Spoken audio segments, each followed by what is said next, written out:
দশবার শব্দটি 10 মাথা রাক্ষস রাবণকে হত্যার সাথে সম্পর্কিত এবং তাই দশবার অক্ষরিত অর্থ হলো অপসারণ এবং 10টি পাপ দূর করা। এটি বিশ্বাস করা হয় যে দশবার অত্যাচারের উদ্দেশ্য হলো 10টি মানুষের দুর্বলতা এবং ব্যক্তির খারাপ গুণগুলি থেকে মুক্তি পাওয়ার জন্য। মহাকাব্যে রামায়ণে রাবণ ছিল প্রধান বিরোধী চরিত্র।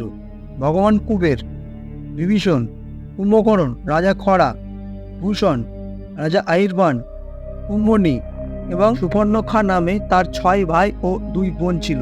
রামায়ণ অনুসারে ভগবান রামের সাথে যুদ্ধে রাবণ হেরে গিয়েছিলেন। রাবণ সীতাকে অপহরণ করেছিল বলে এই যুদ্ধ হয়েছিল। তিনি মূলত স্থাপত্য শাস্ত্র এবং জ্যোতিষশাস্ত্রের জ্ঞানে পারদর্শী ছিলেন, অর্থাৎ কেন তার 10টি মাথা ছিল।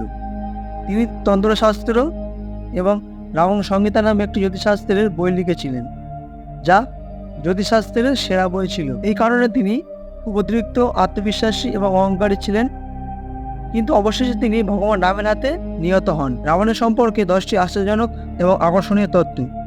তো চলুন জেনে নেওয়া যাক। নম্বর 1, আপনি কি জানেন যে রাবণ পরবর্তী জীবনে শিবের কাছ থেকে তার নাম পেয়েছিলেন? এটি ঘটেছিল যখন রাবণ শিবকে কৈলাস থেকে লঙ্কায় নিয়ে যেতে চেয়েছিল। এর জন্য তিনি পর্বতকে তুলে নিয়েছিল, কিন্তু শিব পাহাড়ে পা না দিয়ে রাবণকে এক পায়ের আঙুলে দিয়ে চূর্ণ করেন। রাবণ বেদনায় গর্জন করলেও তিনি শিবের শক্তি জানতেন এবং তাই তিনি শিব তাণ্ডব শুরু করেন। কথিত আছে যে রাবণ 10টি মাথার মধ্যে একটি মাথা লাউডের গার্ড হিসাবে ব্যবহার করেন এবং রুদ্রবীণা নামে পরিচিত লুটের ডিজাইন করেছিল। তাই একটি বাহু থেকে রোশনি এবং তার স্নায়ুষ্টি হিসাবে এটা দেখার পর শিব মুগ্ধ হয়ে তার নাম দিয়েছিল রাবণ। তিনি উচ্চস্বরে গর্জন করেন। নম্বর 2, যে রাবণ রামের জন্য একটি যজ্ঞ করেছিল এবং যখন তিনি মারা যাচ্ছিলেন তিনি লক্ষ্মণকে মূল্যবান জ্ঞান প্রদান করেছিলেন। রামায়ণ অনুসারে কথিত আছে যে রামের সেনাবাহিনী লঙ্কা সেতু তৈরি করেছিল। এর জন্য শিবের আশীর্বাদের জন্য একটি যজ্ঞ করেছিল এবং সেই সময়ে সবচেয়ে বড় সত্য ছিল রাবণ সমগ্র বিশ্বের শিবের সবচেয়ে বড় ভক্ত ছিল। তিনি অর্ধব্রাহ্মণও ছিলেন, অতএব তিনি যজ্ঞ স্থাপনের জন্য সর্বোত্তম ব্যক্তি ছিল। এইভাবে রাবণ যজ্ঞ করে রামকে বর দেন। এছাড়াও আমরা জানি সকলেই রাবণ সর্বকালের সবচেয়ে বিজ্ঞ পণ্ডিত ছিলেন। রাম লক্ষ্মণকে বলেছিলেন রাবণের পাশে বসতে যখন তিনি মারা যাচ্ছিলেন এবং রাষ্ট্রকৌশল এবং কূটনীতি গুরুত্বপূর্ণ পাঠ শিখতে। নম্বর 3, পুষ্পক বিমান। পুষ্পক বিমান ছিল একটি বিমান যা খুব কম সংখ্যক লোকই এর আয়ত্ত করতে পারে এবং রাবণ নিজেই তা নিয়ন্ত্রণ করতে শিখেছিলেন। রাবণের এইরকম বেশ কয়েকটি বিমান ছিল, এমনকি অবতরণ করার জন্য বিমানবন্দরও ছিল। শ্রীলঙ্কার কিছু স্থানে সেগুলি এখনও বিমানবন্দর হিসেবে উল্লেখ করা হয় এবং রাবণ সেগুলির ব্যবহার করেছিল।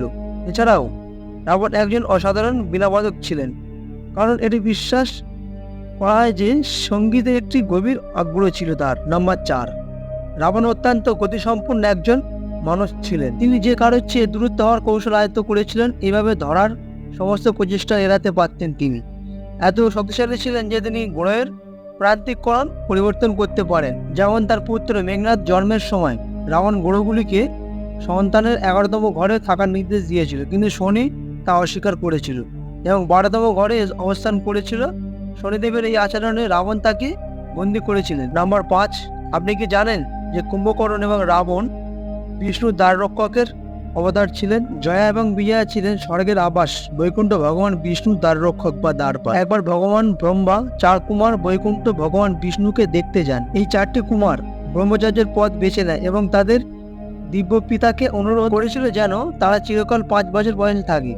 তারা দুষ্ট শিশু ভেবে জয়া বিজয়াকে তাদের বৈকুণ্ঠের দরজা প্রবেশ করতে বাধা দেয় এবং তাদের বলেছিল যে বিষ্ণু বিশ্রাম নিচ্ছে এবং সেই সময় তাকে দেখতে পাবেন না। ক্ষুব্ধ হয়ে কুমারেরা তাদের জানিয়েছিল যে বিষ্ণু তাদের ভক্তদের জন্য সর্বদা উপলব্ধ। তারা তাকে যে সময় ডাকুক না কেন, তারা যখন জয়া এবং বিজয়াকে অভিশাপ দিয়েছিল যে তারা তাদের প্রভু থেকে বিচ্ছিন্ন হবে, তখন তারা ক্ষমা চেয়েছিল। তখন কুমারেরা বলেছিল যে তারা হয়তো বিষ্ণুর অবতার মিত্র হিসাবে পৃথিবীতে 7টি জীবন কাটাতে পারবে বা তাদের শত্রু হিসাবে 3টি জীবন কাটাতে পারবে। তারা শেষেরটাই বেছে নিয়েছিল। এই 3টি জীবন দশা একটিতে তারা রাবণ ও কুম্ভকর্ণ রূপ জন্মগ্রহণ করেছিল। নম্বর 6, আমরা জানি যে রাবণ সীতাকে অপহরণ করেছিল। অদ্ভুত এবং আশ্চর্যজনক যে রামায়ণ এর জৈন সংস্কার অনুসারে রাবণ ছিলেন সীতার পিতা এবং তিনি জাতপাতের বিরুদ্ধে ছিলেন। রাম ও রাবণ উভয়ের জৈন ধর্মাবলম্বী ছিলেন। রাবণ একজন বিদ্যাধর রাজা ছিলেন যার জাদুকরী ক্ষমতা ছিল। ওই জৈনের বিবরণ অনুসারে বলা হয় যে রাবণকে রাম নয় লক্ষ্মণ হত্যা করেছিল। এই ঘটনাগুলি 20তম তীর্থঙ্কর মুনি ব্রতের সময় স্থাপন করা হয়। নম্বর 7, রাবণের থেকে আমরা অনেক কিছু শিখতে পারি। যদিও সে অশুভর প্রতীক, তিনি বেশ কয়েকটি তান্ত্রিক উপায় দিয়েছেন যা আপনাকে হঠাৎ করে ধনী করতে পারে।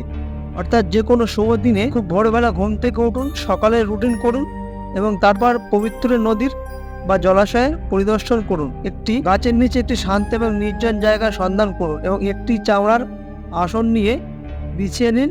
পিঠে বসে এই সম্পদ মন্ত্র জপ করুন 21 দিনের জন্য, আর জপের জন্য রুদ্রপুঁতি ব্যবহার করুন। 21 দিন পর আর্থিক সম্পদ আয়ের আপনি অবাক হয়ে যাবেন। নম্বর 8, আপনি কি রাবণের মৃত্যুর পিছনের গল্প জানেন? রঘুবংশের অরণ্যায় ছিলেন একজন পরম প্রভাবশালী রাজা। রাবণ অন্যায়ের সাথে দেখা করেন। তখন তিনি সমগ্র বিশ্বের জয় করতে বেরিয়েছিল এবং তাই তাদের মধ্যে প্রচন্ড যুদ্ধ হয়। রাজা অন্যায় যুদ্ধে প্রাণ হারায়, কিন্তু মৃত্যুর আগে তিনি রাবণকে অভিশাপ দিয়েছিল যে অনারণ্যের বংশে জন্মগ্রহণকারী একজন ব্যক্তির দ্বারা তাকে হত্যা করা হবে। পরবর্তীকালে ভগবান রাম অনারণ্যের বংশে জন্মগ্রহণ নেন এবং রাবণকে বধ করেন। নম্বর 9, অদ্ভুত কিন্তু আশ্চর্যজনক যে রাবণ তার আসন্ন ধ্বংসের সম্পর্কে সচেতন ছিলেন। তিনি তার ভাগ্য জানতেন যে তিনি তার বিষ্ণুর একটি অবতারের হাতে মারা যাবেন এবং তাকে মোহ লাভ করতে এবং তার অসুর রূপ ত্যাগ করতে সহায়তা করবেন। নম্বর 10, রাবণের 10টি মাতার পিছনের গল্পটিও খুব আশ্চর্যজনক। রামায়ণের কিছু সংস্কার অনুসারে রাবণের 10টি মাতা ছিল না, তবে এটি উপস্থিত হয়েছিল যে তার মা রাবণকে তার দেওয়া 9টি মুক্তোর মালা, যা যে কোনো পর্যবেক্ষকদের জন্য দৃষ্টি ভ্রমণ সৃষ্টি করে। এবং অন্য একটি সংস্করণে বলা হয়েছে যে শিবকে খুশি করার জন্য রাবণ নিজের মাথার টুকরো টুকরো করে কেটে ফেলেছিল, কিন্তু তার ভক্তি দেখে শিব প্রতিটি টুকরোকে অন্য একটি মাথায় তৈরি করেছিলেন। তার 10টি মাথা ছিল কাম, ক্রোধ, মোহ, লোভ, মৎস্য, হিংসা, মন, বুদ্ধি, চিন্তা, অহংকার। এই সব 10টি মাতার গঠন, আর তাই রাবণের 10টি গুণ ছিল। এই ছিল রাবণের সম্পর্কে কিছু তথ্য। প্লিজ বন্ধুরা, যদি ভিডিওটি ভালো লেগে থাকে তাহলে অবশ্যই লাইক শেয়ার সাবস্ক্রাইব করতে ভুলবেন না।